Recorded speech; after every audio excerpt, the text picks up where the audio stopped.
ശങ്കര, ഞാൻ pant shirt ഇട്ട് പോയപ്പോ രോഹിണി എന്നെ നോക്കി ചിരിച്ചു.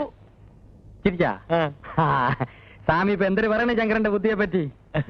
അതിരിക്കട്ടെ, സ്വാമി അവളോട് വല്ലതും കേട്ടാ? എഴുതി പോവുപോയി. തന്നെ കൊണ്ട് എന്തരന് കൊള്ളാം. ഒരു പെണ്ണ് മുഖത്തോക്ക് ചിരിച്ചിട്ട് ഒന്നും മിണ്ടാവുന്നിരിക്കണേണ്ടില്ലേ? എന്തരനാ ചിരിച്ചേ? സുങ്ങളി എന്നൊക്കെ ചോദിക്കണ്ടേ സ്വാമി? ചോദിക്കണം എന്നുണ്ടായിരുന്നു, പക്ഷേ സത്യം പറഞ്ഞ ഒരു പേടി. ഇത് തുടക്കത്തിൽ എല്ലാവർക്കും ഉണ്ടാവണാണ്. പോ മാറിക്കൊള്ളു. പേടി മാറാൻ കുറച്ചുകൂടെ അടുത്തിടപഴകിയാ മതി. പക്ഷെ ഇങ്ങനെ പിറകെ ചാളുവെ ഒലിപ്പിച്ച് കിടന്ന് അവളെ കൊണ്ട് വായി നോക്കിയെന്ന് പറയിപ്പിക്കല്ലേ. അതിപ്പോ എന്താ ശങ്കര ഒരു വഴി?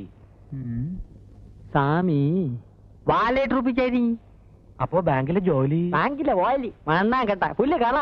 കക്ഷത്തിലുള്ള പോവാനും പാടില്ല, ഉത്തരത്തിലുള്ള രാമ രാമ രാമ രാമ രാമ രാമ എന്റെ അമ്മോ. രാമ രാമ രാമ രാമ രാമ. ഇത് വലിയ പാട് തന്നെപ്പാ. ഒരു കാര്യം ചെയ്യാം, ബാങ്കിൽ നിന്ന് 1 മാസം ലീവ് എടുത്താലോ? അത് ബുദ്ധി.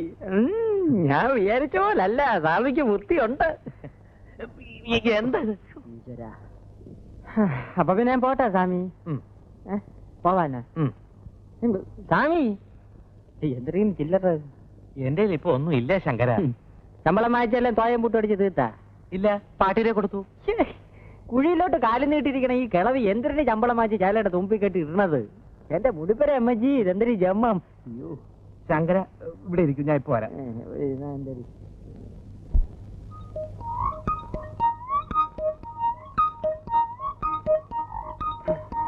ശങ്കര,